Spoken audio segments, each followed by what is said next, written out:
Hi guys and welcome back to the channel Deepak Yadav Education. Welcome to the Daily Hindu News and Editorial Analysis of 15th of October 2024. तो guys आज है तारीख 15 अक्टूबर 2024 और है Tuesday. देखेंगे आज के द हिंदू कंप्लीट न्यूज़पेपर को एनालाइज करेंगे। बट लेक्चर में आगे बढ़ने से पहले अगर आपको इस लेक्चर का पीडीएफ चाहिए तो क्या करना है, सबसे पहले डाउनलोड करना है टेलीग्राम, देन उसके बाद जाके सर्च बॉक्स में टाइप करना Deepak Yadav education UPSC. As you can see guys आपको ये वाला चैनल मिल जाएगा, इस पर क्लिक करना और जाकर इस चैनल को ज्वाइन कर लेना। ज्वाइन करने से फ़ायदा क्या होगा, यहाँ पर आपको डेली बेसिस पे लेक्चर का पीडीएफ मिल जाता है, डेली करंट अफेयर के वीडियो का पीडीएफ मिल जाता है और डेली बेसिस पे बहुत सारे डिजिटल नोट्स मिल जाते हैं। नाउ हमेशा की तरह हम लोग अपने लेक्चर को स्टार्ट करेंगे एक मैप के क्वेश्चन के साथ। तो आज आप सभी को मैप में जाकर देखना है कालेश्वर टेम्पल को कहाँ पर है एग्जैक्टली लोकेटेड, इसको अच्छे से मैप में देखना। देन उसके बाद आकर नीचे कॉमेंट सेक्शन में टाइप करना, जिससे कि आप लोग इसको लंबे समय तक याद रख पाओगे। साथ ही साथ एक क्वेश्चन सॉल्व करेंगे जो कि यूपीएससी पैटर्न के ऊपर बेस्ड है। डेली बेसिस पे यहाँ पे हम एक प्रैक्टिस क्वेश्चन को भी सॉल्व करते हैं। तो कल हमने गोदावरी नदी के बारे में डिस्कशन किया था, आज आपके सामने इसी को लेकर प्रश्न है। प्रश्न यह है कि बताओ गोदावरी नदी कौन कौन से राज्यों से बहती है।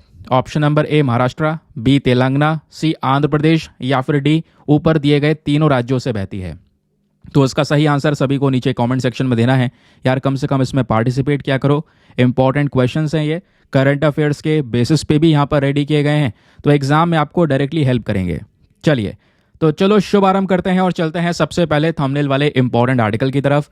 तो दोस्तों GS paper number 3 defence and security के पॉइंट ऑफ व्यू से एक बहुत ही ज़्यादा इंपॉर्टेंट टॉपिक चर्चाओं में है।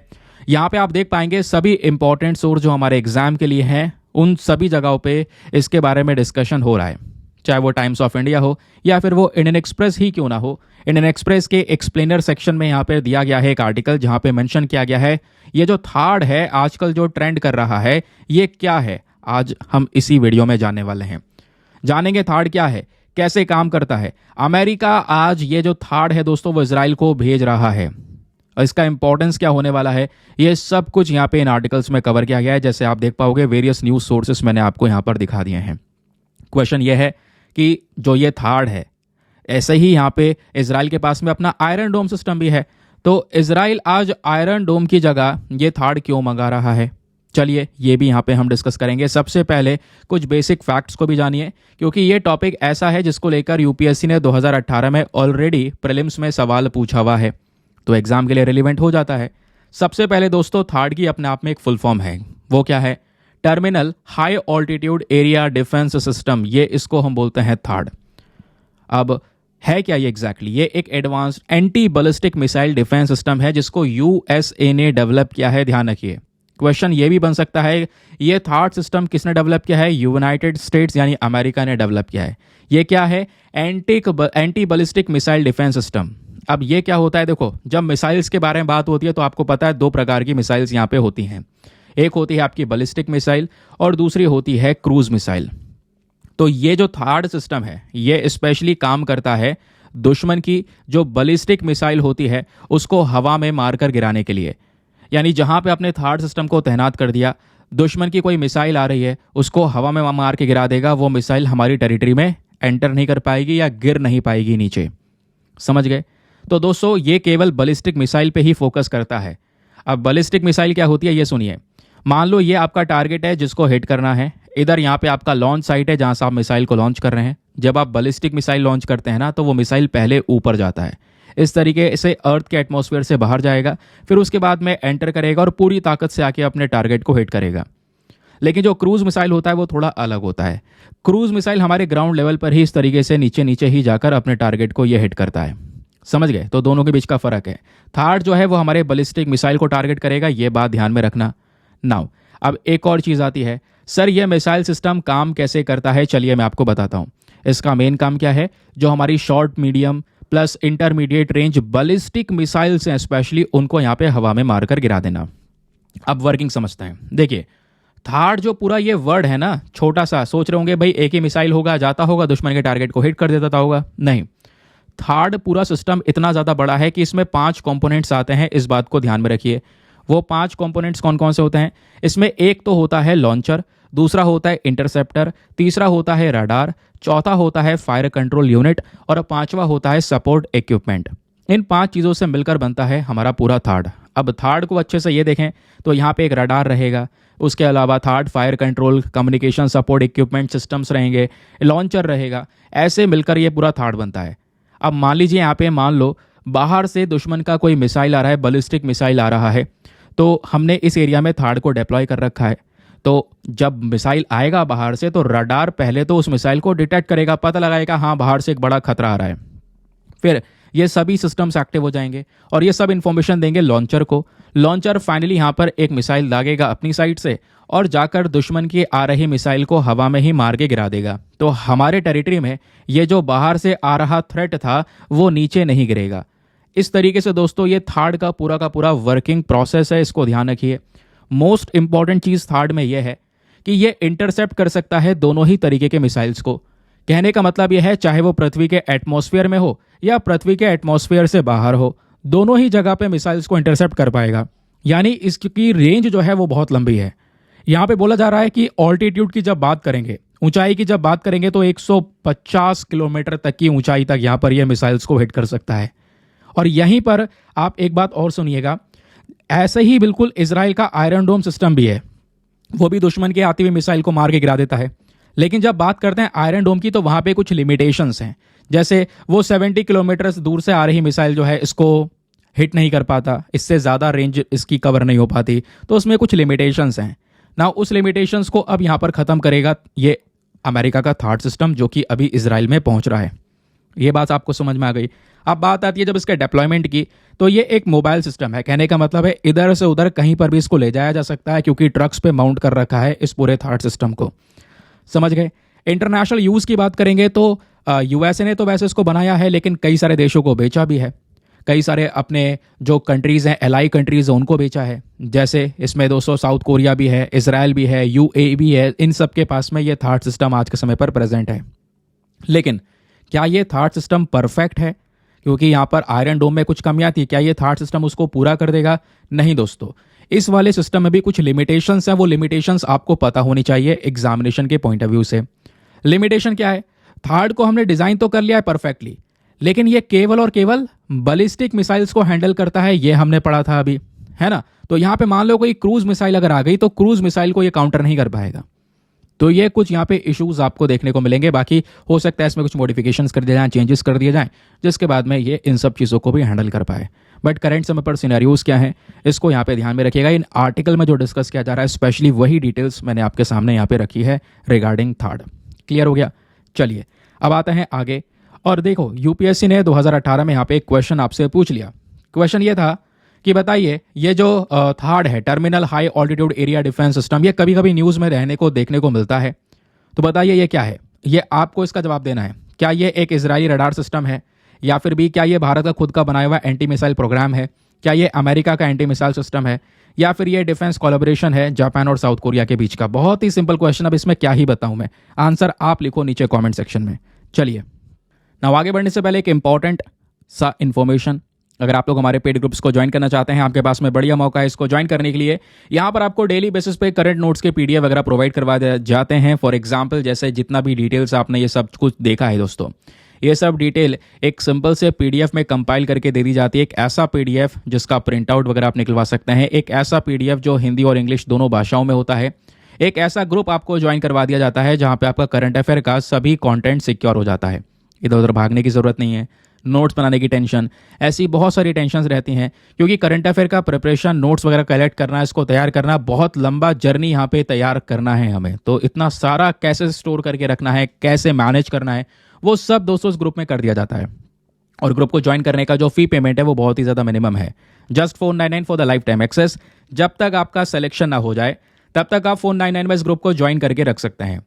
और ज्वाइन करने के लिए क्या करना होगा, व्हाट्सएप पर जाना। यहाँ पर आपको एक नंबर दिया गया है 8534873368। इस नंबर पर मैसेज कर देना कि हाँ I want to join this group. वहाँ पे आपको रिप्लाई मिलेगा, पेमेंट का प्रोसेस दिया जाएगा और उससे ज़्यादा इंपॉर्टेंट आपको डेमो वीडियो का लिंक भी मिलेगा। आप पूरे डेमो वीडियो को अच्छे से चेक कर लीजिएगा, देख लेना कि मुझको कहाँ पर क्या फ़ायदे हो रहे हैं। अपने आप को कंप्लीटली सेटिस्फाई करने के बाद में जाकर ये अपना इन्वेस्टमेंट आप कर सकते हैं। ठीक है, बाकी यार मेक श्योर क्या करो, वीडियो पे जो लाइक का बटन है उसको प्रेस कर दिया करो। छोटा सा टारगेट है जिसको आप लोग सपोर्ट कर सकते हैं। चलिए आगे आते हैं।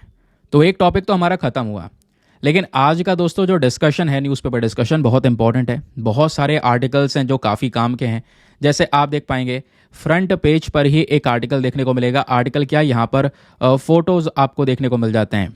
ठीक है, दुर्गा पूजा के बाद के यहाँ पर कुछ फ़ोटोज़ आपको देखने को मिल जाएंगे, है ना, मूर्ति सराहना के। और फिर उसके बाद में अभी उसी इवेंट के दौरान जो है बहराइच में काफ़ी ज़्यादा बवाल हुआ, वायलेंस हुआ, उसको लेकर ये आर्टिकल कवर किया गया है। लेकिन हम ये वाला फ़ोटो देखते हैं दोस्तों, ये हमारे एग्ज़ाम के लिए बहुत इंपॉर्टेंट है, क्योंकि यहाँ पे स्पेशली बात हो रही है दुर्गा पूजा के बारे में। तो आइए मैं आपको दुर्गा पूजा के बारे में बेसिक जो चीज़ें हैं वो बताता हूँ, क्योंकि इसको लेकर इतने सारी डिटेल्स हैं जो बहुत ज़्यादा एग्जाम में आपको हेल्प करने वाली हैं। चलिए, तो ये जो आर्टिकल है हमारा, ये फ्रंट पेज पर प्रेजेंट है, इस बात को ध्यान में रखिएगा। जब बात होती है दुर्गा पूजा की, तो 5 दिन का पूरा एक बहुत बड़ा फेस्टिवल यहाँ पे मनाया जाता है ना। और स्पेशली जो हमारा नवरात्र के फेस्टिवल चल रहे होते हैं, तो नवरात्र में स्पेशली जो हमारी 5वीं रात होती है, उस समय पर ये फेस्टिवल शुरू होता है। और 10वें दिन पर यानी दशमी पर जो हमारा दशहरा है, उस दिन यहाँ पे ये खत्म होता है। तो इस तरीके से 5 दिन का ये पूरा फेस्टिवल चलता है। 5वें दिन शुरू होकर 10वें दिन पे खत्म होता है। इस पूरे टाइम में अगर आप देख पाएंगे, लोग माँ दुर्गा की पूजा करते हैं और साथ ही साथ में यहाँ पर उनको जाना जाता है एज अ शक्ति। और दूसरी बात दोस्तों, यहाँ पे आप देख पाएंगे दुर्गा पूजा के बहुत ही ज़्यादा कह सकते हैं बड़े लेवल पर रिकग्निशन मिल चुका है आज के समय पर। दुनिया भर से लोग स्पेशली वेस्ट बंगाल में आते हैं पूजा को देखने के लिए, है ना। इतने भव्य तरीके से यहाँ पर इस पूजा को किया जाता है। इसलिए बोला जाता है यहाँ पर दोस्तों, ये एक बहुत ही ज़्यादा बड़ा कल्चरल कार्निवल है, एक स्ट्रीट आर्ट फेस्टिवल हमारे देश का, जिसको बहुत ही ज़्यादा बड़े लेवल पर सेलिब्रेट हम करते हैं। इस पूरे समय पर क्या होता है, हम मिट्टी से मूर्ति वगैरह बनाते हैं, है ना, माता दुर्गा की। और उसके बाद पंडाल्स में पूजा होती है, लोग साथ में इकट्ठा होते हैं, साथ में मिलकर पूजा करते हैं, गाना बजता है, डांस होता है, और भी कई सारे जो ट्रेडिशंस है दोस्तों, वो सब यहाँ पे फॉलो किए जाते हैं इस पूरे पर्टिकुलर सेलिब्रेशन के अंदर में। और स्पेशली जैसे मैं बात कर रहा था वेस्ट बंगाल की, तो वेस्ट बंगाल में अगर आप देख पाएंगे, जहाँ पे बंगाली कम्युनिटी बहुत ज़्यादा बड़े लेवल पर है, यहाँ पे फेस्टिवल को सबसे ज़्यादा धूमधाम से सेलिब्रेट करते हैं। और केवल इंडिया ही नहीं दोस्तों, इंडिया में जगह जगह पे दुर्गा पूजा को सेलिब्रेट किया जाता है। उसके अलावा दुनिया भर में भी कई सारी जगह पर आजकल दुर्गा पूजा को हम सेलिब्रेट कर रहे हैं। नाउ अब बात यहाँ पर यह है कि इसके इम्पोर्टेंस के बारे में पता है, इस पूजा का अकेला इम्पोर्टेंस और वेस्ट बंगाल के लिए कितना बड़ा इंपॉर्टेंस है, ये सुनिए। ये जो फेस्टिवल का कंट्रीब्यूशन है, ये डायरेक्टली हमारे इकोनॉमी के अंदर में बड़ा कंट्रीब्यूशन देता है। जैसे 2021 की बात अगर हम करें, तो कई सारी चीज़ें हैं जहाँ पे बताया गया कि दुर्गा पूजा की वजह से जो इकोनॉमी है उसमें एक बड़ा एडअप होता है। स्पेशली वेस्ट बंगाल का जो टोटल जीडीपी है, ग्रॉस डोमेस्टिक प्रोडक्ट है, उसमें इस फेस्टिवल की वजह से 2.58% का कंट्रीब्यूशन मिल जाता है। आप इमेजिन कीजिए जीडीपी में 2.5 से लेकर 3% के आसपास कंट्रीब्यूशन इस दुर्गा पूजा की वजह से हो जाता है।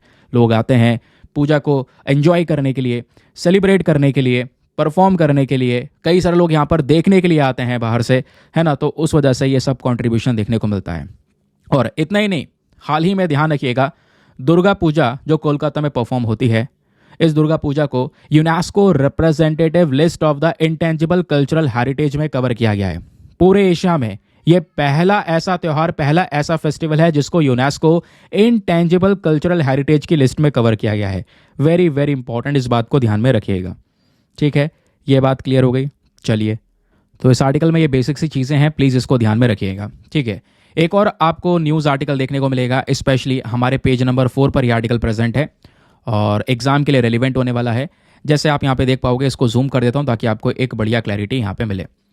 डिस्कशन ये हो रहा है कि बेंगलुरु के अंदर में हमारे पिछले 6 महीनों के अंदर, केवल पिछले 6 महीनों में 13,748 डॉग बाइट के केसेस नजर आए। केवल बेंगलुरु का डेटा है दोस्तों, ये 13,000 से ज़्यादा कुत्ते के काटने के केसेस नजर आए हैं, ऐसा यहाँ पर मेंशन किया गया है।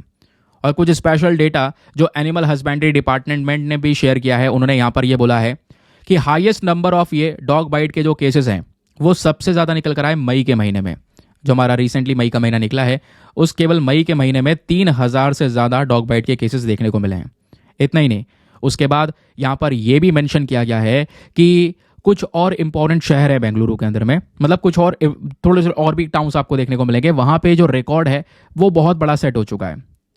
अभी अगस्त का महीना निकला है, अगस्त के महीने में भी यहाँ पे 2,000 के आसपास केसेस निकल कर आए। फिर ऑफिशियल डेटा ये बोलता है, तो एवरेज एनुअली अगर हम बात करेंगे तो एनुअली 30,000 के आसपास, 30,000 के आसपास केसेस निकल कर आ रहे हैं केवल डॉग बाइट के। तो ये डॉग बाइट आज के समय पर एक बड़ी प्रॉब्लम बन चुकी है। और पता है, केवल डॉग बाइट बड़ी प्रॉब्लम नहीं बन चुकी है।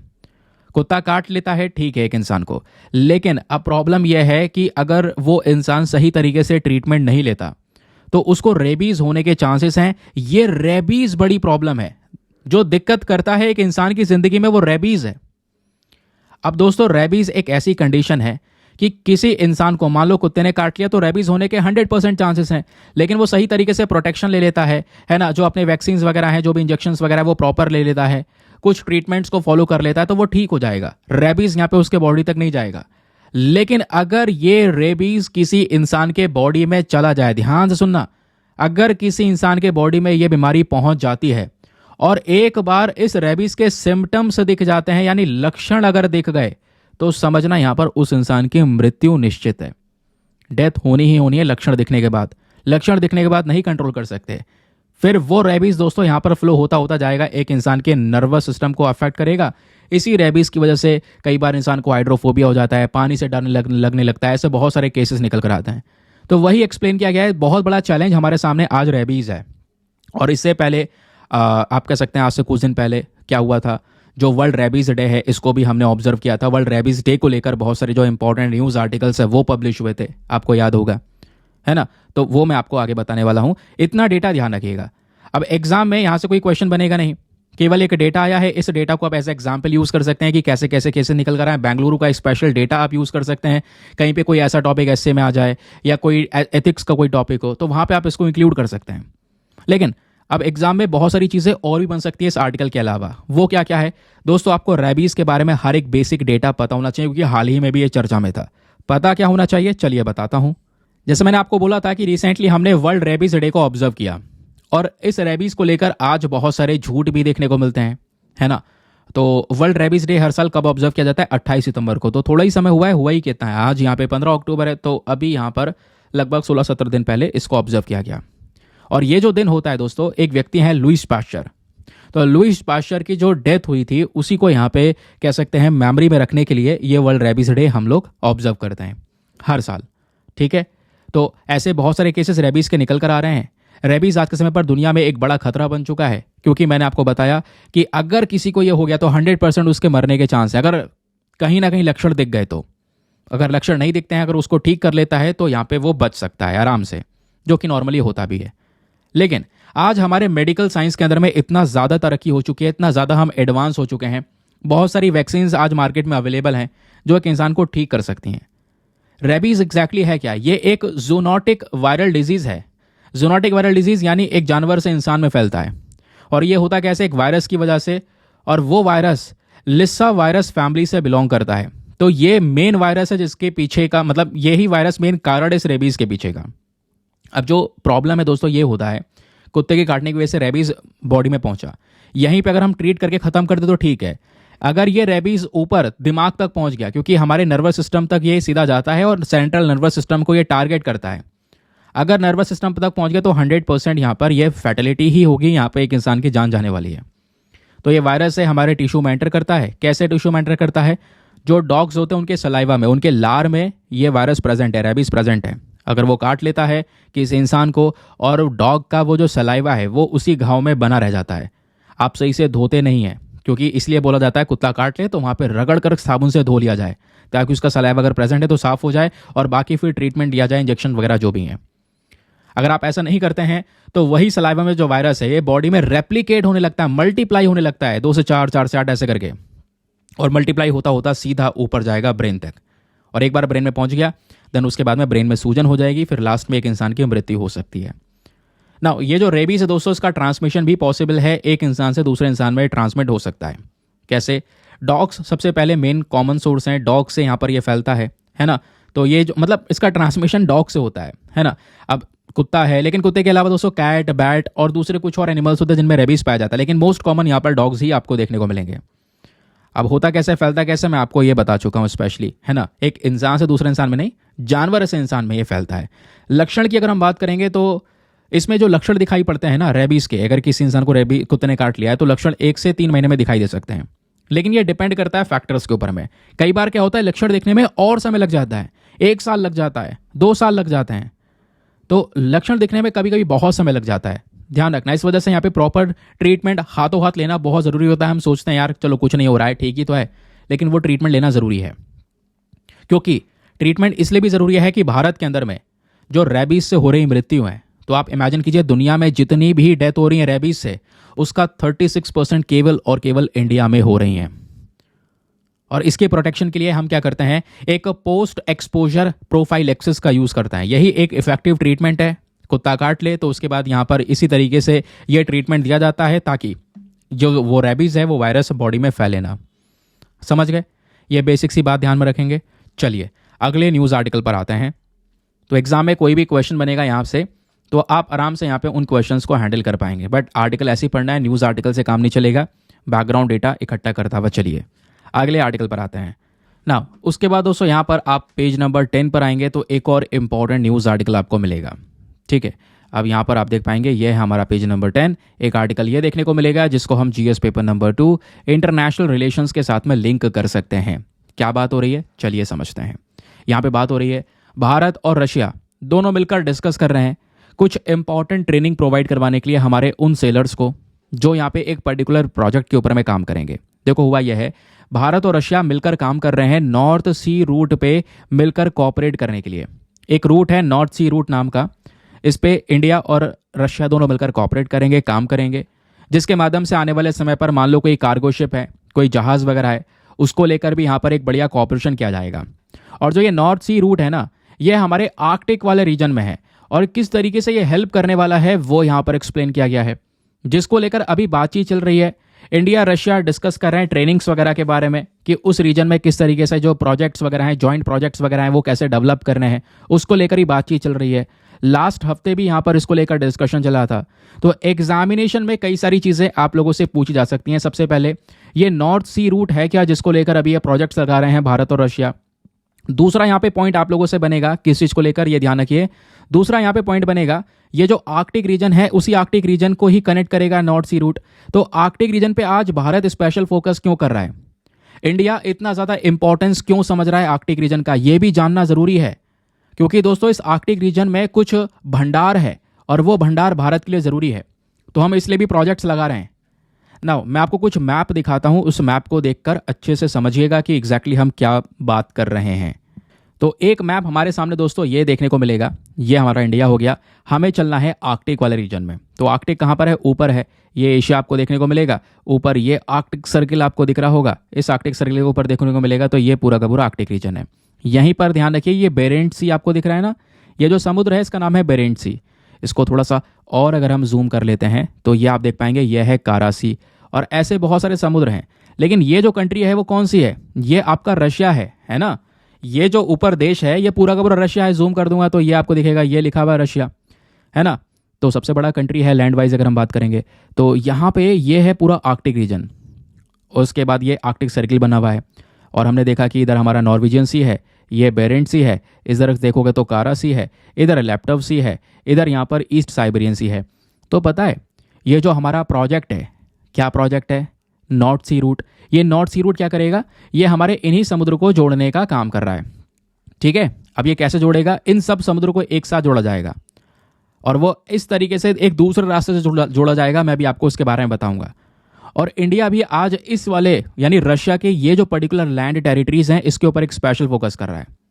ध्यान रखिए ये जो हमारा नॉर्थ सी रूट है ना, इसका मेन फोकस क्या है, ऊपर बेरेंट सी से सीधा जितने भी बीच में समुद्र आते हैं सबको जोड़ना, और इधर बेरिंग सी तक जाना। यह यहाँ पर एक और समुद्र जिसका नाम है बेरिंग सी, ये हमारा यहाँ पर एक मेन टारगेट होने वाला है। समझ गए, ये ऊपर लोकेशन मैंने आपको दिखा दी। इंडिया यहाँ पे चाहता है इस पूरे हिस्से में एक पूरा बड़ा इन्वॉल्वमेंट, और वो क्यों चाहता है वो भी आपको बताऊंगा। अब यहाँ पे ये वाला मैप देखिए, क्योंकि ये जो नॉर्थ सी रूट है इसकी जो ड्राइंग है वो यहाँ पर आपको क्लियरली देखने को मिलेगी। इस फोटो में आपको क्या दिख रहा है दोस्तों, जो अभी हमने डिस्कस किया था, ये रहा रशिया, और रशिया की ऊपर की ये सारी वो टेरिटरीज। तो यहीं पर आपका जो भी सी है, बेरेंट सी है, लैप्टव सी है, कारा सी है, ये सब यहाँ पर आपको देखने को मिलेगा। तो नॉर्थ सी रूट देखना, पहले मैं क्या कर रहा हूँ, अभी मैं नॉर्थ सी रूट ड्रॉ कर रहा हूँ। ठीक है, तो ये मैंने ड्रॉ किया नॉर्थ सी रूट, ये रास्ता निकला और इस तरीके से समुद्र के रास्ते से इन सब समुद्र को जोड़ दिया गया, और जोड़ते जोड़ते इस पूरे भाग तक हम लोगों ने यहाँ पर ये बना लिया सबसे पहले नॉर्थ सी रूट। ठीक है, ये इस वाले मैप में भी देख पाओगे, इसमें तो क्लियरली ड्रॉ ही है। ये हमारा ऊपर ब्लू कलर का जो है ये नॉर्थ सी रूट है, और दूसरा ये वाला जो पिंक कलर वाला आपको दिख रहा है ये है स्वेज कैनाल रूट। तो हमारा मेन टारगेट है कि हम इन दोनों ही हिस्सों को जोड़ें। और आज अगर आप देख पाएंगे तो नॉर्थ सी रूट नाम की कोई ऐसी चीज़ है नहीं, इसके ऊपर में काम चल रहा है, डेवलपमेंट चल रहे हैं, बहुत सारे और भी काम है, क्योंकि बीच में कई सारे आइसबर्ग वगैरह एक बहुत बड़ा खतरा पैदा कर रहा है। तो अगर हम इस एरिया को जोड़ते हैं तो हमारे पास में रास्ता यह है, कौन सा वाला, स्वेज कैनाल रूट्स के। तो अगर मान लो यहाँ पे रशिया को इस एरिया से इस एरिया तक जाना है तो वो ज़्यादातर इस एरिया को, इस रास्ते को भी यूज़ कर लेता है। और यहाँ पे क्या है, मान लो इस वाले रास्ते से हम जा रहे हैं और यहाँ पे बीच में इस टेरिटरी को क्रॉस करके बीच में स्वेज कैनाल आता है। स्वेज कैनाल को पार करने के बाद में सीधा यूरोप से गुजरते हुए इधर हम रॉटरडैम नीदरलैंड तक पहुँचते हैं। समझ गए? क्लियर हो गया? ये बात आपको क्लियर हो गई दोस्तों। ये हमारा इसलिए स्वेज कैनाल रूट कहलाता है क्योंकि बीच में स्वेज कैनाल है, इस कैनाल से यहाँ पे हमारे जहाज़ गुजरते हैं। लेकिन हमने इतिहास में देखा है स्वेज कैनाल में कई सारी प्रॉब्लम्स भी आती हैं, कई बार जहाज़ अटक जाते हैं। तो उसके लिए हमारे पास में एक और रूट होना चाहिए, नॉर्थ सी रूट, जो सीधा यूरोप तक जाएगा। कहने का मतलब है कि इंडिया आज रशिया के साथ में इस नॉर्थ सी रूट के मामले में काम कर रहा है, बहुत सारे डेवलपमेंटल प्रोजेक्ट्स वगैरह लगा रहा है। इस रीजन में भी कई सारे प्रोजेक्ट्स लगाए जा रहे हैं, है ना, क्योंकि यहाँ पर ये रीजन काफ़ी ठंडा है, अनटच रीजन है, ऊपर आर्कटिक वाले रीजन में आ रहा है, क्योंकि हमारा आर्कटिक सर्किल है और इस आर्कटिक रीजन में भारत का एक बहुत बड़ा इंटरेस्ट भी है। समझ गए? तो नॉर्थ सी रूट में टाइम भी कम लगेगा। अगर मान लो हम ये वाला रूट इस्तेमाल करते हैं तो इस तरीके से हम इस रूट से जा पाएंगे, सीधा यूरोप से जुड़ पाएंगे। एक रास्ता ये हो जाएगा। इसमें अगर कोई दिक्कत होगी तो हम दूसरा रास्ता इस तरीके से यूज़ कर सकते हैं। हाँ, लंबा थोड़ा रास्ता पड़ेगा। अगर आप देखेंगे जो हमारा नॉर्थ सी रूट है, ये वाला रास्ता है, इसका ट्रैवल टाइम 35 दिन का है, लेकिन डेंजर वही है, बीच में आइसबर्ग वगैरह देखने को मिल सकते हो, कि बर्फीला रीजन है तो बड़े बड़े आइसबर्ग्स हो सकते हैं। उसके अलावा कह सकते हैं कि स्वेज कैनाल रूट देखेंगे तो यहाँ पर लगभग 48 डेज लगते हैं। यहाँ पर भी बहुत सारे डेंजर्स वगैरह हैं। स्वेज कैनाल में कई सारी समस्याएं आ जाती हैं, पतला सा कैनाल है, जहाज वगैरह अटक जाते हैं, ये भी हम लोगों ने देखा है। समझ गए? तो दो रूट तैयार हो रहे हैं इस तरीके से, और ये दोनों रूट ही से ही भारत को एक बड़ी मदद मिल सकती है। ये दोनों रूट के बारे में क्लियर हो गया। कुछ लिखना हो तो नॉर्थ सी रूट के बारे में ये डिस्कशन कर सकते हैं। नॉर्थ सी रूट क्या करेगा, हमारा ईस्टर्न और वेस्टर्न पार्ट है जो आर्कटिक ओशन का, ये ऊपर आर्कटिक ओशन है, इसका ईस्टर्न भाग ये हो गया, सॉरी वेस्टर्न भाग ये हो गया, ईस्टर्न भाग ये हो गया, दोनों को जोड़ने का काम करता है नॉर्थ सी रूट, है ना। रशिया का बिल्कुल टेरिटरी आपको ऊपर जस्ट देखने को मिल जाती है, बहुत ज़्यादा हेल्प मिलेगी। आज यहाँ पे अगर इस रीजन को इससे जोड़ना हो तो ऊपर से ना जाके यहाँ से जाना पड़ रहा है, तो ये रास्ता लंबा भी है। अभी क्या होगा, सीधा ऊपर से रास्ता खुल जाएगा, दोनों टेरिटरीज को यहाँ पे आराम से जोड़ पाएंगे। समझ गए? तो ये यहाँ पर इसका मेन पर्पज़ है। लेकिन अभी दोस्तों आप एक दो चीज़ें और समझिए। जैसे मैं बार बार बता रहा था कि ये जो ऊपर आर्कटिक वाला रीजन है, आर्कटिक ओशन है, ये ऊपर रशिया है, इस भाग में भारत चाहता है बड़े बड़े प्रोजेक्ट्स लगाना। इंडिया की दिलचस्पी बहुत है इस वाले हिस्से में, और इसलिए हम ये नॉर्थ सी रूट और बाकी सारे प्रोजेक्ट्स में भी रशिया के साथ में है, MOU वगैरह साइन कर रखा है। इस रीजन में दिलचस्पी क्यों है, अब वो समझिए। तो ये कुछ डिटेल्स आपके सामने, क्योंकि दोस्तों आर्कटिक रीजन का पहली बात तो इंपॉर्टेंस भारत के लिए ज़रूरी है, क्योंकि यहाँ पे बहुत सारे हाइड्रोकार्बन रिजर्व्स वगैरह देखने को मिलेंगे। इस पूरे रीजन के अंदर में लार्ज मात्रा में अनएक्सप्लोर्ड जो एनर्जी है वो प्रेजेंट है। बोला जाता है कि इस आर्कटिक रीजन के अंदर में बहुत सारे ग्लोबल रिजर्व्स यानी तेल के भंडार, गैस के भंडार प्रेजेंट हैं। इस रीजन में कोयला, जिप्सम, डायमंड और दूसरे रिजर्व जिंक, लेड, उसके अलावा प्लेसर गोल्ड, क्वार्ट्ज, ये सब चीज़ें प्रेजेंट है जो हमारे लिए बहुत ही ज़्यादा ज़रूरी साबित होंगी। आर्कटिक रीजन एक बड़ा इंपॉर्टेंट रोल प्ले कर सकता है भारत की एनर्जी को पूरा करने के लिए। हमें एनर्जी की नीड भी है, पॉपुलेशन बड़ी है, तो ऑयल गैस रिजर्व हमें वहाँ पे मिल रहे हैं। इस वजह से हम उस टेरिटरी को छोड़ेंगे भी नहीं। नाउ अब ये देखिए दोस्तों, यहाँ पे बात हो रहा है कि हम लोग, ऐसा नहीं है कि अभी एक स्पेशल फोकस कर रहे हैं, लंबे समय से हम यहाँ पे इस वाली टेरिटरी में एक एंगेजमेंट बना के रख चुके हैं। जैसे ये बात है 1920 की, 1920 में इंडिया ने आर्कटिक वाले रीजन के साथ में एक ट्रीटी साइन की थी जिसका नाम है स्वालबार्ड ट्रीटी, ये ध्यान रखिएगा। और इंडिया ने बहुत सारे अलग अलग स्टडीज़ को भी यहाँ पे कंडक्ट किया, रिसर्चेस की इस रीजन में, एटमॉस्फेरिक, बायोलॉजिकल, हाइड्रोलॉजिकल, ग्लेशियोलॉजिकल, ऐसी कई सारी रिसर्चेस हम इस रीजन में कर रहे हैं। और इसी को देखते देखते हमने हिमाद्री रिसर्च स्टेशन ओपन किया है आर्कटिक वाले रीजन में, है ना। एक हिमाद्री रिसर्च स्टेशन आपको देखने को मिलेगा, ऑब्जर्वेटरी है जो वहाँ पे बहुत सारी रिसर्चेस करने का काम करती है। और ध्यान रखिए, इस वजह से आर्कटिक काउंसिल जो है एक बड़ा काउंसिल है जिसमें कई सारे देश प्रेजेंट है। भारत भी इसका ऑब्जर्वर स्टेट बना था 2013 में, जिससे इंडिया का जो प्रेजेंस है आर्कटिक रीजन में वो काफ़ी ज़्यादा बढ़ गया। क्लियर हो गया आपको? अब दोस्तों यहीं पे नॉर्थ सी रूट के बारे में डिस्कशन हो रहा है। तो नॉर्थ सी रूट क्या है, वैसे तो मैं आपको मैप के माध्यम से दिखा चुका हूँ। बाकी कुछ लिखने वगैरह के लिए, कुछ नोट डाउन वगैरह करना है तो ये आप लिख सकते हैं, ये पूरा डिटेल्स आपको प्रोवाइड करवा दिया गया है। सब डेटा जो है सब पेड ग्रुप में ही प्रोवाइड करवा दिया गया है।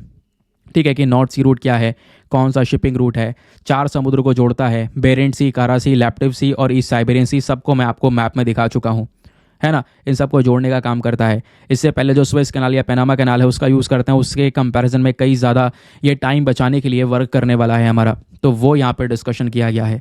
ठीक है, तो ये हो गया हमारा आर्टिकल समाप्त। लेकिन केवल आर्टिकल पढ़ना इनफ नहीं रहेगा। देखा हमने पढ़ा आर्टिकल, लेकिन आर्टिकल के साथ साथ बैकग्राउंड डेटा भी आपका तैयार हो गया, कैसे क्वेश्चन आएगा वो भी आपको पता चल गया। चलिए फिर इसी बात पे आते हैं अगली इंपॉर्टेंट खबर पर। नाउ अगली जो इंपॉर्टेंट न्यूज़ है दोस्तों, ये हमारी पेज नंबर 11 पर है, जैसे आप यहाँ पे बगल में देख पाओगे। एक इंपॉर्टेंट खबर है। क्या बात हो रही है, जो हमारे जयशंकर जी हैं, हमारे एक्सटर्नल अफेयर मिनिस्टर, वो पाकिस्तान में विजिट करेंगे आज, स्पेशली एससीओ की मीटिंग के लिए। अब एससीओ के बारे में वैसे तो हम कई बार पढ़ चुके हैं, शंघाई कोऑपरेशन ऑर्गेनाइजेशन के बारे में। आज इस शंघाई कोऑपरेशन ऑर्गेनाइजेशन में टोटल 10 मेंबर्स हैं। आप लोग बता सकते हैं वो 10 मेंबर्स कौन कौन से हैं? कई बार पढ़ा है, अभी थोड़े दिनों पहले पढ़ा है इन 10 के 10 मेंबर्स के बारे में। चलिए नीचे कमेंट सेक्शन में इन मेंबर्स के बारे में लिखिए। अब ये जो आर्टिकल है ये बात करता है कि भाई हमारे एक्सटर्नल अफेयर मिनिस्टर पहुंच रहे हैं पाकिस्तान आज एससीओ की मीटिंग अटेंड करने के लिए, तो कई सारी प्रॉब्लम्स हो सकती हैं, है ना, कई सारे थ्रेट्स यहाँ पर देखने को मिल सकते हैं। और मोस्ट इंपॉर्टेंटली यहाँ पे बोला जा रहा है कि इतनी ज़्यादा सिक्योरिटी बढ़ाई गई है, सिक्योरिटी काफ़ी ज़्यादा यहाँ पर इंक्रीज़ कर दी गई है इस पूरे के पूरे रीजन में, ये भी यहाँ पे मेंशन किया जा रहा है।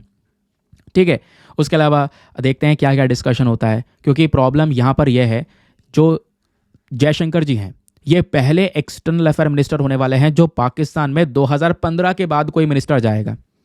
ठीक है, और प्रॉब्लम्स ये हैं कि रिसेंट समय पर अगर हम देखेंगे तो भारत और पाकिस्तान के जो संबंध है वो लगातार खराब होते हुए नजर आए हैं।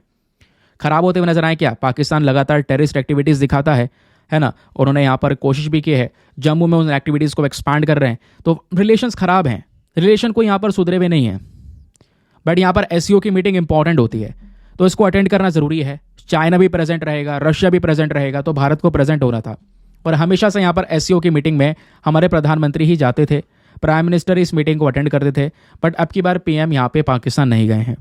ठीक है, क्योंकि पाकिस्तान के साथ में संबंध अच्छे नहीं हैं। जिस तरीके की उन्हें एक्टिविटीज़ दिखाई है तो यहाँ पर बनता भी नहीं है पीएम का जाना। कई सारी रिपोर्ट्स इस चीज़ को मेंशन करती हैं, लोगों की राय भी है कि हाँ पीएम ना जाएं। तो बहुत सोच समझ के हमारे external affair minister S Jaishankar साहब को यहाँ पर भेजा गया है इस पर्टिकुलर मीटिंग को अटेंड करने के लिए। अब दोस्तों इस मीटिंग को अटेंड तो करेंगे, लेकिन क्या क्या रिपोर्ट्स आ रही हैं ये देखिए। यहाँ पे बोला जा रहा है कि पिछले कुछ समय पर भी पाकिस्तान में कुछ ज़्यादा अच्छा हुआ नहीं है। चाइनीज़ इंजीनियर्स को भी यहाँ पे बहुत ज़्यादा मारा गया है। कई सारे अटैक हुए हैं चाइनीज़ इंजीनियर्स के ऊपर। पिछले सप्ताह भी बहुत बड़ा अटैक हुआ। बलूचिस्तान लंबे समय से चर्चाओं में बना हुआ है। बलूचिस्तान में शूटिंग हुई है। लगभग 9,000 सिक्योरिटी पर्सनल आज तैनात कर रखे हैं एससीओ की मीटिंग के लिए, यहाँ पर यह बोला जा रहा है। उसके अलावा जो हमारे होटल्स वगैरह होंगे यानी पाकिस्तान के अंदर में, जहाँ पे इंडियन डेलीगेशन रुकेगा, हमारे एक्सटर्नल अफेयर मिनिस्टर रुकेंगे और भी दूसरे मेंबर्स रुकेंगे, उन सब के साथ में जो यहाँ पे गार्ड्स वगैरह हैं उनको हथियार देके डिप्लॉय कर रखा है, हर एक फ्लोर पे लगा रखा है प्रॉपर प्रोटेक्शन के लिए, क्योंकि प्रॉब्लम्स हैं दोस्तों। देखते हैं यहाँ पर किस तरीके से मीटिंग कंडक्ट करता है पाकिस्तान, क्या चीज़ें होती हैं, क्या स्टेटमेंट्स आते हैं इस मीटिंग के दौरान, भारत का क्या स्टेटमेंट होता है, क्योंकि जयशंकर साहब गए हैं तो कुछ धमाकेदार होएगा ही। तो समझेंगे यहाँ पर आगे जो भी रिपोर्ट्स आएंगी, आज वो जाएंगे, मीटिंग शुरू होगी, जो भी डिस्कशन होगा आपके सामने सभी की सभी जो डिटेल्स हैं वो यहाँ पर आ जाएगी। ये आप देख पाएंगे, ये फोटो वगैरह जो दिख रही है, ये फोटोज़ में दिखाया गया है पाकिस्तानी आर्मी जो है वो लगातार सतर्क है इस शंघाई कोऑपरेशन ऑर्गेनाइजेशन के समिट की वजह से। इस्लामाबाद में खुद ही यहाँ पर इन एक्टिविटीज़ को सपोर्ट करते हैं, खुद ही यहाँ पर फिर अब डर रहे हैं। चलिए, जो चाइना का डेलीगेशन वगैरह है वो सब पहुँच चुका है, उनकी प्रोटेक्शन के लिए भी कई सारे लोग लगा दिए गए हैं। तो इंतज़ार करते हैं कल का क्या न्यूज़ निकल कर आती है। लेकिन एससीओ के बारे में, क्योंकि ये आर्टिकल आप पढ़ रहे हैं तो एससीओ के बारे में बेसिक फैक्ट्स पता होने चाहिए। वैसे तो कई बार डिस्कशन करवा ही चुका हूँ, 10 मेंबर्स हैं ये भी आपको पता है। चलो एक बार रिवीजन कर लेते हैं यार जल्दी से। तो आइए शुरुआत करते हैं। एससीओ, एक समय पर इसको हम केवल शंघाई 5 के नाम से जानते थे, क्योंकि इसमें केवल 5 देश हुआ करते थे, चाइना, रशिया, कजाकिस्तान, किर्गिस्तान और ताजिकिस्तान। बस अब क्या हुआ, 2001 में इसमें उज़्बेकिस्तान और जुड़ गया, तो नाम चेंज कर दिया गया, नाम रख दिया गया शंघाई कोऑपरेशन ऑर्गेनाइजेशन। तो टोटल आज इसमें 10 मेंबर्स हो चुके हैं। वो 10 मेंबर कौन कौन से हैं? तो पहले India, Iran, Kazakhstan, China, Kyrgyzstan, Pakistan, Russia, Tajikistan, Uzbekistan, ये हो गए 9, और बचा यहाँ पे बेलारूस, तो ये हो गए मिलाकर 10। तो ईरान अभी थोड़े समय पहले, ईरान और बेलारूस ये इसके नए मेंबर्स हैं जो इसमें ज्वाइन हुए हैं। साल 2017 में भारत पाकिस्तान दोनों साथ में मिलकर एससीओ के मेंबर्स बन गए थे। ठीक है, बाकी अफगानिस्तान और मंगोलिया ये दोनों देशों के पास में ऑब्जर्वर कंट्री का स्टेटस है, ध्यान रखिएगा, इस शंघाई कोऑपरेशन ऑर्गेनाइजेशन का। जो हमारा एससीओ है, इस एससीओ का इंपॉर्टेंस बहुत ज़्यादा बड़ा है। जैसे यहाँ पे जितनी भी कंट्रीज़ हैं, इन सब का मेन पर्पज़ है आपस में मिलकर काम करना, सिक्योरिटी से संबंधित जितने भी इश्यूज़ हैं उसके ऊपर में फोकस करना। एससीओ कोई छोटी मोटी बॉडी नहीं है। भारत चाइना दोनों ही बड़े देश हैं, रशिया चाइना तीनों ही बड़े देश हैं जो यहाँ पर इस पर्टिकुलर ग्रुप में प्रेजेंट हैं करंट समय पर। ब्रिक्स के इंपॉर्टेंट मेंबर्स भी हैं ये सब, है ना। तो एससीओ अकेला दुनिया की आबादी का 40% कॉन्ट्रीब्यूशन देता है, 40% रिप्रेजेंटेशन यहाँ पर एससीओ ग्रुप का है। इन मेंबर कंट्रीज़ को मिला देंगे, दुनिया की टोटल जीडीपी में $23 ट्रिलियन तक की जीडीपी का यहाँ पर सीधा कनेक्शन है इस पर्टिकुलर यहाँ पर इस ग्रुप का। तो ये जो ग्रुप है बहुत ज़्यादा इंपॉर्टेंट है एससीओ। अब एससीओ का इंपॉर्टेंस भारत के लिए भी बहुत ज़्यादा ज़रूरी है। अब भारत के लिए बहुत ज़्यादा ज़रूरी क्यों है दोस्तों, ये समझिए। क्योंकि एससीओ की जो मेंबरशिप है इसमें इंडिया चाहता है सेंट्रल एशियन कंट्रीज़ के साथ में रिलेशंस को डेवलप करना। सेंट्रल एशियन कंट्रीज़ वही हम बात कर रहे हैं, कजाकिस्तान, किर्गिस्तान, तजिकिस्तान, इन सब देशों की, इनके साथ में संबंध को बनाना, कनेक्शन बैठाना, तो इसलिए भी यहाँ पे ज़रूरी है। उसके अलावा जो टेररिज्म जैसी एक्टिविटीज़ हो रही हैं, इस आतंकवाद के खिलाफ लड़ना, क्योंकि एससीओ यहाँ पर इसी की बात करता है कि हम क्या करेंगे, जो टेररिज्म एक्टिविटीज़ है इसके अगेंस्ट में लड़ाई करेंगे। तो इसके लिए यहाँ पर भारत काम करता है और भारत के लिए यहाँ पर ये जो एससीओ है ये काफ़ी ज़्यादा इंपॉर्टेंट हो जाता है। लेकिन एससीओ में कुछ चैलेंजेस भी हैं। चैलेंजेस यहाँ पर यह है कि एक तरफ तो हम सब मिलकर शांति की बात कर रहे हैं और इसमें सारे देश वो हैं जो आपस में भिड़े हुए हैं। इधर यहाँ पर भारत और पाकिस्तान के संबंध नहीं है अच्छे, और वो भी इस ग्रुप में है। भारत चाइना के संबंध अच्छे नहीं है, वो भी इस ग्रुप में है। चाइना दूसरी तरफ अपना बेल्ट एंड रोड इनिशिएटिव चला रहा है, इंडिया के टेरिटरी से गुजार रहा है। हमारा पाकिस्तान ऑक्यूपाइड कश्मीर वाले रीजन से यहाँ पर ये अपने BRI प्रोजेक्ट निकाल रहे हैं, China Pakistan economic corridor, CPEC का नाम आपने सुना होगा। तो एक तरफ यहाँ पे हम शांति की बात कर रहे हैं, प्रमोशन की बात कर रहे हैं, सिक्योरिटी की बात कर रहे हैं, दूसरी तरफ यहाँ पर चाइना एक बड़ा चैलेंज हमारे लिए बनता चले जा रहा है ना। इतना ही नहीं, पाकिस्तान को भी यहाँ पर कई सारी चीज़ों में सपोर्ट कर रहा है। और उसके बाद में यहाँ पे अगर आप देख पाएंगे तो चाइना अगर कोई हरकत करता भी है इंडिया के साथ में, तो रशिया यहाँ पे कुछ नहीं बोलेगा। रशिया यहाँ पे क्यों नहीं बोलेगा दोस्तों, तो आपको पता है क्योंकि रशिया के जो रिलेशंस हैं वो चाइना के साथ में बहुत ही ज़्यादा गहरे हैं।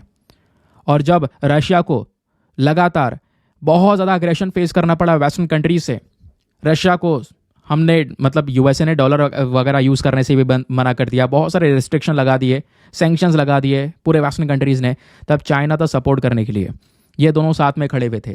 तो प्रॉब्लम्स करंट समय पर दोस्तों यहाँ पर यही है कि अगर चाइना की रिलेशंस इंडिया के साथ में इम्पैक्ट होते हैं तो कहीं ना कहीं रशिया बीच में नहीं आएगा इतना, ये भी यहाँ पर एक बड़ी प्रॉब्लम है। तो वही है भाई चैलेंज की भाई एससीओ शंघाई कोऑपरेशन ऑर्गेनाइजेशन की हम बात तो करते हैं, लेकिन एससीओ में सबसे बड़ी जो प्रॉब्लम या सबसे बड़ी दिक्कत यही है कि भाई आपस में हम सिक्योरिटी की बात करें लेकिन वैसा कोई डिस्कशन इस पर्टिकुलर ग्रुप में हो नहीं रहा है। समझ गए, क्लियर हो गया। तो इस आर्टिकल को मैं ध्यान रखिएगा, क्वेश्चन में कई सारी चीज़ें यहाँ पर आपसे बन सकती हैं। चलिए आगे आते हैं। नाउ दोस्तों आते हैं हम लोग अपने पेज नंबर 9 के ऊपर, एक इंपॉर्टेंट पेज। और पेज नंबर 9 पे दोस्तों अगर आप देख पाएंगे ये है बेसिकली हमारा टेक्स्ट एंड कॉन्टेक्स्ट पेज। यहाँ पे डिस्कशन हो रहा है एक छोटे से कॉन्सेप्ट के बारे में, कोई ज़्यादा डिटेल नहीं है, कॉन्सेप्ट बस खाली याद रखना है। इसका नाम है हेबर बॉश प्रोसेस। ये होता क्या है स्पेशली क्योंकि अगर हम देखेंगे तो GS paper number 3 science and tech, ये भी तो आपका पोर्शन है ना, सिलेबस का हिस्सा है ना, तो वहाँ से सवाल बन सकता है। देखो क्वेश्चन बन सकता है कि हेबर बॉश प्रोसेस क्या है। ये एक ऐसा प्रोसेस है जिस प्रोसेस से हम क्या करते हैं, अमोनिया बनाते हैं। ध्यान रखिए, इस प्रोसेस से हम क्या करते हैं, अमोनिया बनाते हैं, अमोनिया फॉर्म किया जाता है। लेकिन कैसे, तो यहाँ पे हम अपने नाइट्रोजन और हाइड्रोजन इन दोनों को मिलाकर अलग टेम्परेचर पर यूज़ करके प्रेशराइज करके अमोनिया बनाते हैं। ध्यान रखिए, और इसी अमोनिया का फिर यूज़ किया जाता है कई सारे सेक्टर्स में, हमारे इंडस्ट्रीज़ में, फर्टिलाइजर्स में, जो खाद वगैरह है उसमें भी यहाँ पे यूज़ किया जाता है। समझ गए, तो ये यहाँ पर ध्यान में रखिएगा। तो अमोनिया की बात हो गई, और ऐसे यहाँ पे अलग अलग प्लांट्स के अंदर भी इस अमोनिया को फॉर्म किया जाता है। अब अमोनिया के बारे में बेसिक चीज़ें पता होनी चाहिए, लेकिन उससे पहले ये कुछ यहाँ पे आप देख पाएंगे, ये पूरा प्रोसेस है, ये पूरा प्लांट है। यहाँ पे मेंशन किया गया है कि जो अमोनिया ये कैसे बनता है, हम नाइट्रोजन और हाइड्रोजन को मिलाते हैं जिससे अमोनिया बन जाता है। लेकिन मिलाकर अमोनिया बनाने के लिए एक प्रॉपर तरीके का प्रोसेस तो होना चाहिए ना, उसी प्रोसेस को हम बोलते हैं हेबर बॉश प्रोसेस, जहाँ पे ये आप देख पाएंगे इस पूरे प्रोसेस से गुजारा जाता है। हम अपने नाइट्रोजन और हाइड्रोजन का यूज़ करते हैं, अलग अलग प्रेशर टेम्परेचर पे रखते हैं, कैटलिस्ट से गुजरता है, स्क्रबर से गुजरता है, pre heater, reactor, then finally यहाँ पे जाके अमोनिया हमको मिलता है। ठीक है, ये बात क्लियर हो गई। लेकिन इतना काफ़ी इनफ नहीं रहेगा दोस्तों। एग्जाम में आपसे बहुत सारी चीज़ें बन सकती हैं इस पूरे आर्टिकल को लेकर। जैसे ये तो आप समझ गए कि हाँ बॉश प्रोसेस क्या है और किस चीज़ से रिलेटेड है, लेकिन एग्जाम में क्वेश्चन बन सकता है ग्रीन अमोनिया के बारे में या अमोनिया के बारे में कि अमोनिया एग्जैक्टली होता क्या है। समझ गए? देखो, एक तो होता है अमोनिया और एक होता है ग्रीन अमोनिया। अमोनिया कैसे बनता है ये आपको बता दिया, नाइट्रोजन हाइड्रोजन मिला के। लेकिन यहीं पर ग्रीन अमोनिया, ये जो वर्ड है ना ग्रीन, ये क्या डिनोट करता है कि अमोनिया को हमने इस तरीके से बनाया है कि भाई वो बिल्कुल सिक्योर है, हमारे एनवायरमेंट को कोई नुकसान नहीं पहुंचा रहा है, कोई प्रदूषण नहीं कर रहा है। समझ गए? तो ग्रीन अमोनिया कैसे बनता है?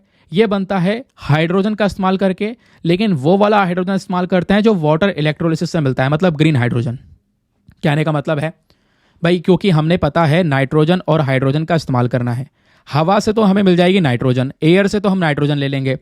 अब भाई हमें हाइड्रोजन भी तो चाहिए ना, तो हाइड्रोजन करेंगे, हाइड्रोजन लेंगे बेसिकली वाटर इलेक्ट्रोलिसिस करने के बाद में। देखो, पानी के अंदर में आपका ऑक्सीजन हाइड्रोजन दोनों प्रेजेंट है, हमें इस पानी में इलेक्ट्रोलिसिस करना है और इलेक्ट्रोलिसिस करके इसमें से हाइड्रोजन और ऑक्सीजन अलग अलग करना है। और जब यहाँ पे हम इलेक्ट्रोलिसिस करते हैं तो बहुत सारी एनर्जी की या इलेक्ट्रिसिटी की रिक्वायरमेंट होती है। लेकिन जब ये इलेक्ट्रिसिटी हमने वो वाली यूज़ करते हैं जहाँ पे कोयले का उपयोग हो रहा है, कोयले से जलाकर बिजली बन रही है, तो ऑब्वियस सी बात है वहाँ पे पीछे प्रदूषण हो रहा है। तो अगर प्रदूषण हो रहा है, उसी इलेक्ट्रिसिटी का यूज़ करके हमने हाइड्रोजन यहाँ पे प्रोड्यूस कर लिया है, तो वो कोई ग्रीन हाइड्रोजन नहीं होगा। सिंपल सी बात है, क्योंकि पीछे एनवायरमेंट में प्रदूषण हो गया। तो हमारा यहाँ पे फोकस क्या होता है कि हम ग्रीन हाइड्रोजन बनाने के लिए वाटर में जो इलेक्ट्रोलिसिस करने के लिए एनर्जी इस्तेमाल करेंगे वो रिन्यूएबल एनर्जी होनी चाहिए। रिन्यूएबल एनर्जी मतलब सोलर एनर्जी या विंड एनर्जी का यूज़ करेंगे, उसी के माध्यम से पानी में इलेक्ट्रोलिसिस करवाएंगे और उस इलेक्ट्रोलिसिस से हमारा ऑक्सीजन और हाइड्रोजन दोनों हो जाएगा अलग अलग। तो हमने नाइट्रोजन तो ले लिया हवा में से और इधर हाइड्रोजन ले लिया यहाँ पे इस तरीके से इलेक्ट्रोलिसिस करवाकर, दोनों को मिला देंगे और हेबर बॉश प्रोसेस से गुजारेंगे तो हमें मिल जाएगा अमोनिया। ठीक है, मतलब ये अमोनिया मिल जाएगा। लेकिन ग्रीन अमोनिया बनाने के लिए हमें इस तरीके से क्लीन हाइड्रोजन की रिक्वायरमेंट होती है, ध्यान रखिएगा। ठीक है, ग्रीन अमोनिया की बात कर रहा हूं स्पेशली। यहां पे हमारे क्या होगा, एक क्लीन हाइड्रोजन की आवश्यकता होगी। तो हम क्या करेंगे, इसके बाद में हेबर प्रोसेस से गुजारेंगे और आपको मिल जाएगा यहां पर प्रॉपर अमोनिया। अब उस अमोनिया का प्रॉपर तरीके से यूज कर सकते हैं। लेकिन सवाल यह है कि सर हम हेबर प्रोसेस से गुजारेंगे, लेकिन होता क्या है हेबर प्रोसेस में? हेबर प्रोसेस में हाइड्रोजन नाइट्रोजन डाल देंगे, आपस में इनको रिएक्ट करवाएंगे हाई टेम्परेचर पर, फिर प्रेशराइज किया जाएगा इनको ताकि ये अमोनिया बना दे, यानी NH3 बना दे। NH3 यहाँ पर इसका फॉर्मूला है अमोनिया का। फिर हमें अमोनिया मिल जाएगा, फिर अमोनिया का आप यूज़ कर सकते हैं। अब क्योंकि यहाँ पे हमने ग्रीन हाइड्रोजन इस्तेमाल की है तो अमोनिया भी हमें अच्छा वाला मिलेगा, सिंपल सी बात है। क्लियर हो गया ना? क्वेश्चन यह है कि बड़ी तकलीफ हो गई अमोनिया बनाने में, अब इस अमोनिया का इस्तेमाल कहाँ पे होगा? तो अमोनिया का यूज़ कई सारी जगह पे होता है। हमारे जो इंजन्स होते हैं, रेलवे इंजन्स, वहाँ पे एज अ फ्यूल हम यूज़ कर सकते हैं, है ना। शिपिंग में यूज़ कर सकते हैं, डीजल को रिप्लेस करने के लिए फ्यूल, मैरीन फ्यूल ऑयल के अंदर भी यहाँ पे इसका यूज़ किया जा सकता है, इस अमोनिया का यूज़ किया जा सकता है। इतना ही नहीं दोस्तों, जो हम बिजली बना रहे हैं, इलेक्ट्रिसिटी पावर जनरेशन के लिए यहाँ पर एज अ फ्यूल सोर्स जो चाहिए होता है उसमें अमोनिया का इस्तेमाल हो सकता है। अमोनिया से फर्टिलाइजर बनाया जाता है, खाद बनाया जाता है। आपने देखा होगा एग्रीकल्चर सेक्टर में, खेती बाड़ी में खाद का इस्तेमाल होता है, उसमें भी हम अमोनिया का यूज़ करते हैं। इतना ही नहीं, उसके अलावा कोई भी और बहुत सारी जो यहाँ पर इंडस्ट्रियल एप्लीकेशंस है, वहाँ सभी जगह पर अमोनिया का यूज़ किया जाता है। ठीक है, ये यहाँ पर ध्यान में रखना।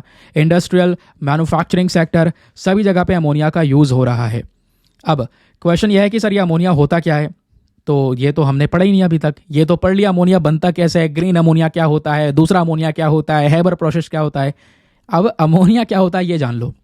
ये भी आपकी एक गैस है, नाइट्रोजन भी गैस है, हाइड्रोजन भी गैस है, तीनों गैस हैं। तीनों को दोनों को मिला देंगे तो यहाँ पे अमोनिया, वो भी गैस के फॉर्म में मिलेगा। तो अमोनिया क्या है? एक कलरलेस और हाईली इरिटेटिंग गैस है। ठीक है, यहाँ पर एक कह सकते हैं इंसान कांटेक्ट में आएगा तो उसके अंदर बहुत सारी जलन सी होने लगती है, इरिटेशन होने लगता है ना, जलन सी होने लगती है इस गैस के कांटेक्ट में आने की वजह से। लेकिन अमोनिया में खास बात यह है कि ये आराम से पानी के अंदर में डिसॉल्व हो जाती है ना, ताकि अमोनियम हाइड्रोक्साइड का सोल्यूशन बनाया जा सके। अमोनिया को पानी में मिला के क्या मिलता है? अमोनियम हाइड्रोक्साइड सोल्यूशन, जिसकी वजह से यहाँ पर इरिटेशन या ऐसे जलन सी चीज़ें महसूस होती हैं। अमोनिया गैस जो है आराम से कंप्रेस की जा सकती है और एक क्लियर कलरलेस लिक्विड में यहाँ पर इसको तैयार किया जा सकता है। ठीक है। और इसको हम कैसे पहुंचाते हैं, इधर से उधर अगर अमोनिया गैस पहुंचानी हो तो इसके लिए यहाँ पर इसको शिपिंग के फॉर्म में हम पहुंचा सकते हैं। एक कंप्रेस लिक्विड में कन्वर्ट कर दो और सिलेंडर में भर दो, स्टील के सिलेंडर में भर दी जाती है अमोनिया। और ध्यान रखना है, वैसे यहाँ पर अमोनिया कोई ज़्यादा हाईली फ्लेमेबल नहीं है, इसमें कोई ऐसे आग वगैरह नहीं पकड़ती है। लेकिन अमोनिया के जो कंटेनर होते हैं वो एक्सप्लोड हो सकते हैं, विस्फोट हो सकते हैं। मान लो उस पर बहुत ज़्यादा गर्मी पड़ रही है, लगातार पड़ रही है, बहुत ज़्यादा हाई हीट के अंदर में वो एक्सपोज हो जाता है, तो उसकी वजह से वो जो सिलेंडर है वो एक्सप्लोड हो सकते हैं। तो ये बेसिकली यहाँ पर अमोनिया के बारे में कुछ बेसिक फैक्ट्स हो गए। तो अमोनिया क्या हो गया, क्या क्या इसके यूज़ हैं, कैसे प्रोड्यूस होता है, ये ध्यान में रखिएगा। आपका टेक्स्ट एंड कॉन्टेक्स्ट का जो आर्टिकल है बहुत ही सिंपल तरीके से यहाँ पे कवर हो चुका है दोस्तों। चलिए फिर अगले आर्टिकल पर आते हैं। नाउ फाइनली दोस्तों आते हैं यहाँ पे हम अपने पेज नंबर 6 के ऊपर। यह है हमारा आज का एडिटोरियल। इकलौता एडिटोरियल इंपॉर्टेंट है, बहुत ही ज़्यादा काम का है। इससे पहले जो बाकी एडिटोरियल हैं डिस्कस करे हुए हैं, इससे नीचे यहाँ पर एक और आर्टिकल देखने को मिलेगा जो कि blueprint for safeguarding children की बात कर रहा है। वही यहाँ पर चाइल्ड पोर्न को लेकर जो रिसेंटली केस हुआ है सुप्रीम कोर्ट का, जो हमने डिटेल से डिस्कस कर रखा है पहले ही, है ना, तो उसमें कुछ खास नहीं है। यहाँ पे आप देख पाएंगे तो ये आर्टिकल हमारे लिए काफ़ी ज़्यादा खास है दोस्तों। यहाँ पे जो राइटर हैं किंगशुक सरकार, ये मेंशन करते हैं किस चीज़ के बारे में, गिग वर्कर्स के बारे में। इनका कहना यह है कि जो करंट समय पर हमारे गिग वर्कर्स हैं उनके लिए हमें एक सोशल सेफ्टी के ऊपर में ध्यान रखना होगा, क्योंकि गिग वर्कर्स की संख्या तो बहुत ज़्यादा है लेकिन उनको किसी भी प्रकार का प्रोटेक्शन नहीं मिल रहा है ना। उनकी जो नौकरी है उसको लेकर कोई सुरक्षा नहीं है, बस खाली वो काम कर रहे हैं और मजदूरी करके जो पैसा मिला उसी से यहाँ पर जीवन चल रहा है। आगे का क्या करेंगे, कैसे मोटिवेशन मिलेगा, कैसे यहाँ पर आगे वर्क करेंगे। हमारे पास में कई सारे लेबर कोड्स वगैरह हैं, नियम कानून है, कोई किसी माध्यम से कोई प्रोटेक्शन नहीं मिल रहा।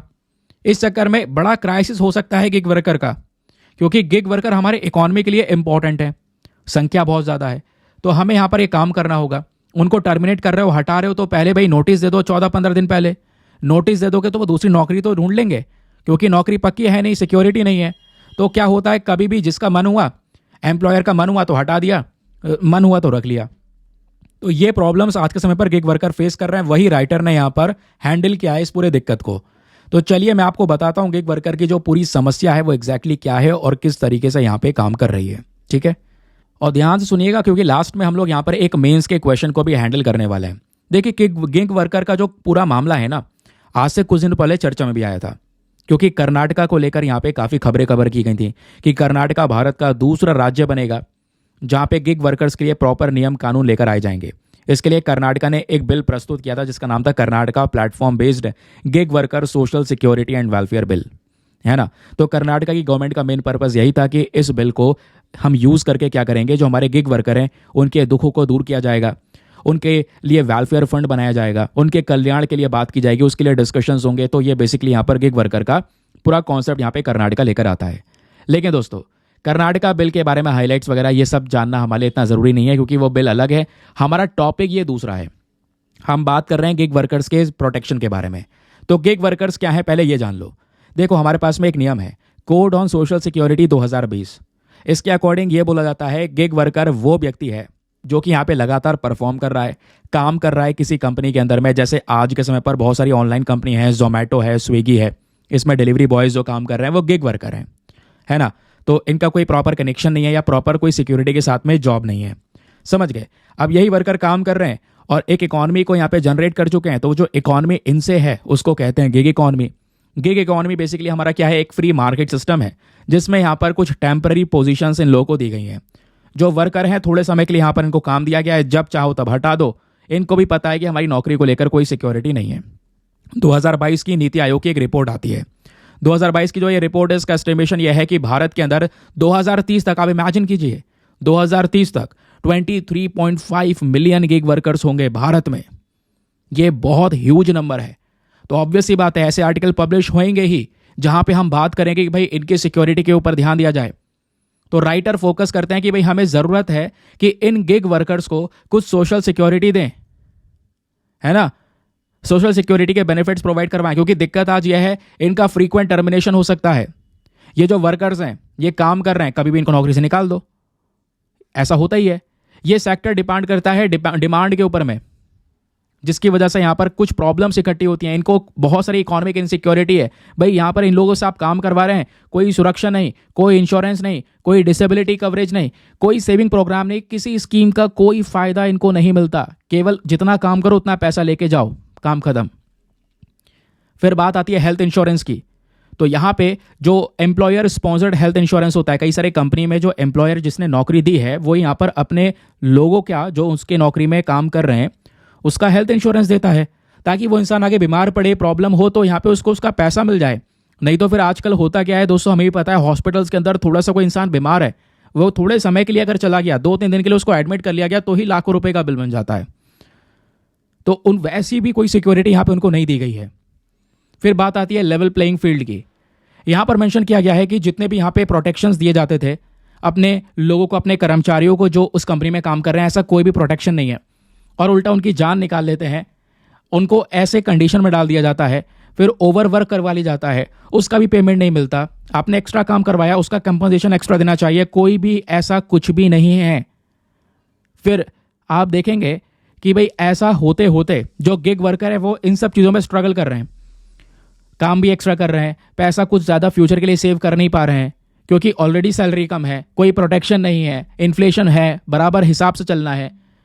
तो यहाँ पर क्या है, उनके पास में कोई भी ऐसी फाइनेंशियल सिक्योरिटी, ऐसा फ्यूचर के लिए कोई प्लानिंग यहाँ पे ये लोग नहीं कर पा रहे हैं। इसलिए यहाँ पर इनकी बात करना ज़रूरी है आज के समय पर। तो बहुत सारे जो चैलेंजेस हमारे ये जो गिग वर्कर्स फेस कर रहे हैं, यानी इनको हम ये बेनिफिट्स नहीं दे पा रहे, उसके पीछे का कारण क्या है दोस्तों? हम क्यों यहाँ पे इनकी प्रोटेक्शन नहीं कर पा रहे? जब इतना बड़ा सेक्टर है, मिलियंस ऑफ मिलियंस लोग आज इसमें परफॉर्म कर रहे हैं, तो क्यों नहीं सिक्योरिटी दे पा रहे? क्योंकि इसमें समस्याएं हैं। पहला है कि जो गिग इकॉनमी है ना दोस्तों, ये काफ़ी फ्लेक्सिबल है।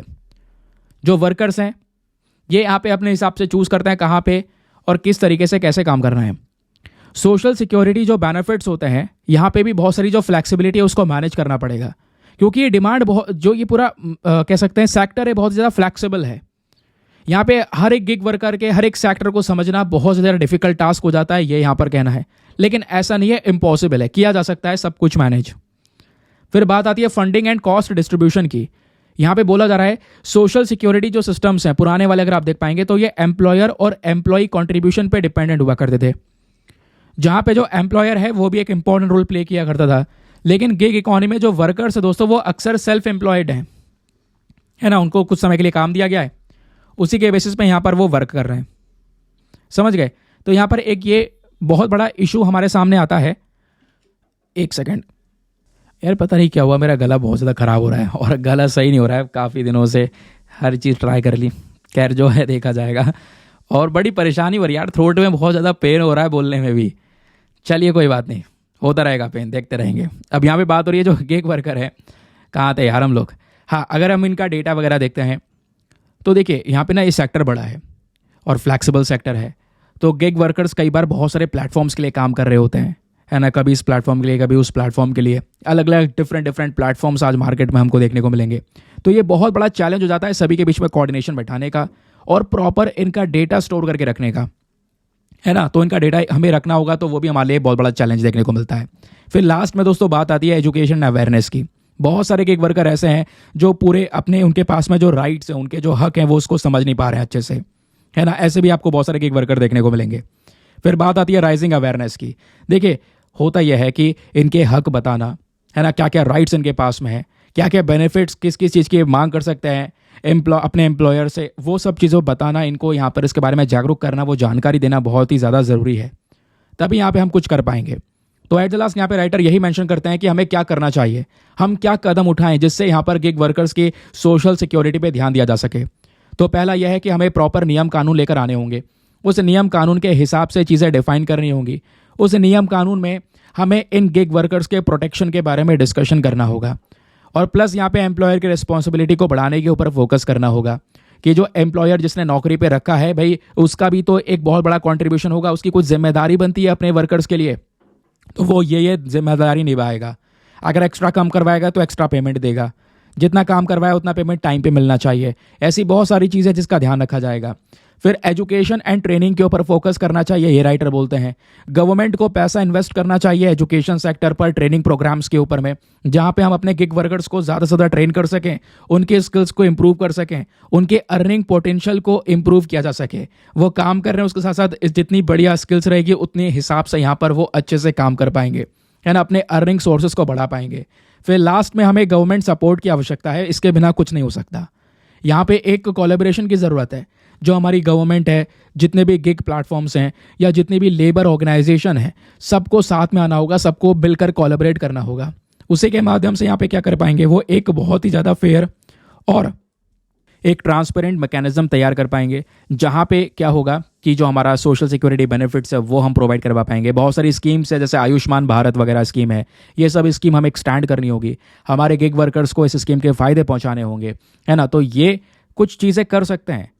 जैसे कुछ नहीं तो उस वर्कर को राहत मिलेगी, बहुत सारी चीज़ों का सपोर्ट मिलेगा तो वो अच्छे से काम कर पाएगा। और ऐसे कई सारे इंटरनेशनल एग्जाम्पल ले सकते हैं।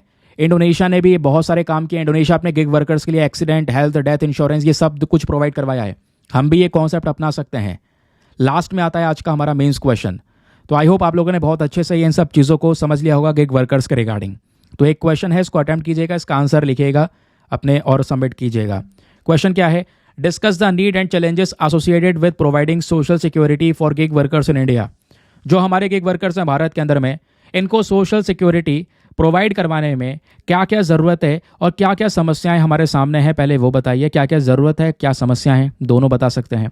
साथ ही साथ में हाईलाइट कीजिए कि कौन कौन से स्टेप्स हमारी केंद्र सरकार, राज्य सरकार उठा रही है इन गिग वर्कर्स के सपोर्ट के लिए। 250 शब्दों में आंसर लिखना है, 15 मार्क्स का क्वेश्चन है। एक बार हिंदी में रीड कर देता हूं ताकि हिंदी माध्यम वाला एस्पिरेंट भी अच्छे से पढ़कर बढ़िया सा आंसर लिख सकें। तो क्वेश्चन क्या है, भारत में जो गिग श्रमिकों के लिए सामाजिक सुरक्षा प्रदान करने से जुड़ी आवश्यकता और चुनौतियां हैं, उस पर चर्चा करें। साथ ही साथ इसे संदर्भ में केंद्र और राज्य सरकार के द्वारा जितने भी उठाए गए कदम हैं उस पर भी प्रकाश डालें। 250 शब्दों में आंसर लिखने के बाद में दोस्तों आपको सबमिट करना है। कहाँ पर, टेलीग्राम पर जाना, वहां पर जाके सर्च बॉक्स में लिखना दीपक यादव एजुकेशन मेंस ग्रुप। क्या लिखना है, फिर से बोल रहा हूं, दीपक यादव एजुकेशन मेंस ग्रुप। जैसे आप लिख दोगे दोस्तों, आपको मेरा टेलीग्राम चैनल मिल जाएगा और उस टेलीग्राम चैनल पर ये वाला टेलीग्राम चैनल मिलेगा। यहाँ पे आप देख पाएंगे, एक सेकंड को, ये वाला नहीं है यार, कौन सा वाला है, मैं भी भूल गया। ये वाला टेलीग्राम चैनल मिल जाएगा। इसमें आप देख पाएंगे नीचे आपको वीडियोस के लिंक वगैरह शेयर करे गए हैं। तो इसके नीचे यहाँ पे कमेंट लिखा हुआ है और ये जो नीचे कमेंट लिखा हुआ है इस पर क्लिक कर देना बस। जैसे आप क्लिक कर दोगे आपका दूसरा जो चैनल है वो ओपन हो जाएगा। यहाँ पे आप देख पाएंगे अपने आंसर्स को सबमिट कर पाएंगे। तो कई सारे लोगों ने यहाँ पे अपने आंसर सबमिट कर रखे हैं, आप भी जाइए और आंसर को सबमिट कीजिए इस डिस्कशन ग्रुप को ऐड करके। तो ये वाला दीपक यादव एजुकेशन मेंस ग्रुप लिखेंगे, 80,200 से ज़्यादा सब्सक्राइबर जुड़े हुए हैं, ठीक है। बस खाली नीचे यहाँ पर इसके नीचे जो कमेंट लिखा है उस पर क्लिक कीजिएगा और यहाँ पे आंसर्स को आप सबमिट कीजिएगा, ठीक है। बात क्लियर हो गई। तो दोस्तों ये था यहाँ पे हमारा आज का ये वाला पर्टिकुलर एडिटोरियल, एक लौदा एडिटोरियल था जो काम का था।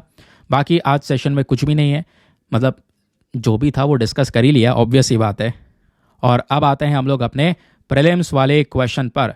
तो एक सेकंड को, यहाँ पे आपको कुछ क्वेश्चन दिया गया था, स्टार्टिंग में आपसे बोला गया था। अच्छा, पहले आज का वर्ड ऑफ द डे क्या है पहले ये जान लो, क्योंकि आज का वर्ड ऑफ द डे है टैकेटर्न। टैकेटर्न मतलब क्या होता है, someone who tends to be quite और who tend to speak infrequently. जो इंसान, मतलब वो इंसान सब कुछ समझता है, बस खाली चुप रहना पसंद करता है ना, जिसे बोलते हैं चुप्पा। तो वो यहाँ पर हिंदी में यही ट्रांसलेट किया जाएगा। तो जिसको यहाँ पे चुप रहना पसंद है या वो ऐसा चुप रहने की कोशिश करता है, कम बोलता है, तो उसको बोलते हैं टैकेटर्न। तो इस वर्ड का यूज़ करके फटाफट एक सेंटेंस बनाओ नीचे कमेंट सेक्शन के अंदर में। तो कमेंट सेक्शन में सेंटेंस बनाओगे तो उससे यहाँ पे आपका वोकैब इंप्रूव होगा। बाकी यहाँ पर आप अपने क्वेश्चन वगैरह में उसका यूज़ कर पाएंगे। चलिए, बाकी यहाँ पर स्टार्टिंग में आपको एक क्वेश्चन दिया गया था और ये बोला गया था गोदावरी नदी कौन कौन से राज्य से बहती है, ये आपने बताना है। Option number A Maharashtra, B Telangana, C Andhra Pradesh या फिर डी तीनों स्टेट में से। तो यहाँ पर इसका सही उत्तर है ऑप्शन नंबर डी, तीनों जगह से, चाहे वो महाराष्ट्र हो, तेलंगाना हो, आंध्र प्रदेश हो, तीनों जगह से यहाँ पर ये नदी बहती है। कौन सी, गोदावरी नदी।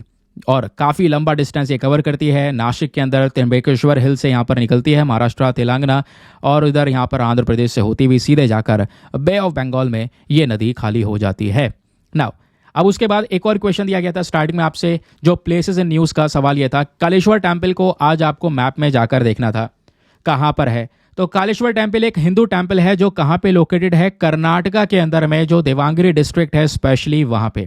तो लोकेशन ध्यान रखिएगा, कर्नाटका में ये मंदिर आपको देखने को मिलेगा। ये बहुत ही ज़्यादा पुराने मंदिर में से जो हमारी लिस्ट है उसी मंदिरों में ये काउंट किया जाता है। और ये मंदिर डेडिकेट किया गया है लॉर्ड शिव जी को। इस मंदिर का जो कंस्ट्रक्शन है दोस्तों, वो दो अलग अलग जो कन्नड़ा डायनेस्टीज थी, उन दो डायनेस्टीज तक यहाँ पर इसका कंस्ट्रक्शन चलता है। एक राष्ट्रकूट डायनेस्टी है 10th सेंचुरी के समय पर, दूसरी वेस्टर्न चालुक्य डायनेस्टी, जो कि बेसिकली यहाँ पर बात हो रही है, जो किंग तैलपा II थे, इनके शासन के समय की बात हो रही है। तो इन दोनों डायनेस्टीज के समय पर यहाँ पर इस टेम्पल का कंस्ट्रक्शन किया गया था। तो ये भी ध्यान रखना, टेम्पल के कंस्ट्रक्शन के बारे में क्वेश्चन बन जाता है। लोकेशन ध्यान रखिएगा, लॉर्ड शिव जी को डेडिकेट किया गया है कालेश्वर टेम्पल, तो वो नाम से यहाँ पर आप थोड़ा सा पता लगा सकते हैं। तो ये था दोस्तों आज का हमारा सेशन। आई होप आपको मज़ा आया है, बहुत सारी जानकारी मिली है। अपने फीडबैक वगैरह नीचे कमेंट सेक्शन में लिखिएगा और जो क्वेश्चन दिए हैं उनको सॉल्व कीजिएगा। मिलते हैं आपसे अगले वीडियो में। आज के लिए bye bye, have a nice day, thank you and जय हिंद।